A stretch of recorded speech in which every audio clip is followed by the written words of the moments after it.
आप लोगों को वेलकम करते हैं एक नए व्लॉग के अंदर। इसके अंदर हम आपको दिखाएंगे फ़िश, जो गोल्डन फ़िश और अच्छी फ़िश वगैरह मिलती है फैंसी, और टर्टल यानी कि कछुए, एक कछुआ भी इसके पास, और मछलियाँ भी हैं, फ़िश भी है। तो वीडियो साथ बने रहिएगा और हमारे चैनल को लाइक करें, सब्सक्राइब करें, वीडियो को लाइक करें और शेयर करें। और अभी आपको हम लेके चलते हैं, ये देखें, ये देख रहे हैं आप, कितना प्यारा टर्टल है। और ये पानी का होता है कछुआ, मतलब टर्टल कहते हैं इसको इंग्लिश में। और ये देखें कितना प्यारा है ये, और ये बॉल के अंदर जो है ना तैर रहा है, और बहुत प्यारा लग रहा है, बहुत क्यूट लग रहा है। मेरी नज़र पड़ी एकदम, तो मैंने सोचा कि चलो आप लोगों के लिए इसको वीडियो में कैद किया जाए, यानी कि इसकी वीडियो बनाई जाए और आप लोगों से शेयर किया जाए कि हम लोग कहाँ गए थे और हमने क्या क्या देखा। तो आप अरसलान डेली लाइफ चैनल को लाजमी सब्सक्राइब करें। मैं इसमें खड़ा हुआ हूँ नागन के पुल के पास, ठीक है।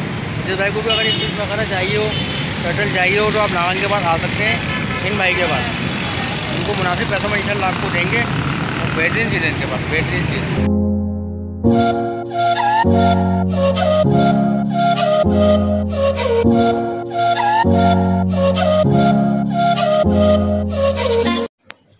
और ये जहान जो है मुझसे बार बार ज़िद कर रहा था कि पप्पा ये फ़िश आप ख़रीद लो, ये वाला कछुआ ले लो एक्वेरियम के साथ। तो मैंने कहा बेटा अभी रमज़ान का टाइम है, ईद सर पे है, तो काफ़ी ख़र्चे वैसे, और अभी ये गुंजाइश नहीं दे रही थी, लेकिन मुझे पसंद बहुत आया ये फ़िश और कछुए, दोनों बहुत पसंद आए। अगर मेरे पास होती अरेंजमेंट तो मैं लाजमी इससे परचेज़ कर लेता। ये देखें कितना प्यारा टर्टल है, लगातार ये इसमें तैर रहा है ना, मूवमेंट कर रहा है, और बहुत प्यारा लग रहा था। अगर इसको आप रियल में देखते तो आपको और भी अच्छा लगता। और इसके पास ये देखें फ़िश है हर तरह की ना, जो फैंसी फ़िश मिलती हैं, गोल्डन वगैरह जो भी इनके नाम होते हैं, ये देखें, जो नॉर्मल हर जगह अवेलेबल नहीं होती वो भी इसने रखी हुई थी, और बहुत प्यारी लग रही थी कि मेरा दिल करा इनकी वीडियो बनाई जाए और आप लोगों से शेयर किया जाए।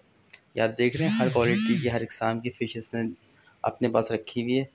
ये देखें, गोल्डन है, पता नहीं क्या क्या इनके नाम होते हैं, मुझे खैर नहीं पता इनके नाम, लेकिन आप ये देख सकते हैं। और अगर आप लोगों का इरादा हो इस भाई के, अच्छा है इसका भी काम चले, क्योंकि बहुत से लोग शौकीन होते हैं फ़िश ख़रीदने के, रखने के, तो आप लोग नागन चौक पे जाएंगे तो ये आपको बैकग्राउंड पीछे नज़र आ रहा है, पिज़्ज़ा हट के पास ही ये साहब खड़े हैं। बाकी थैंक यू वेरी मच, अल्लाह हाफ़िज़।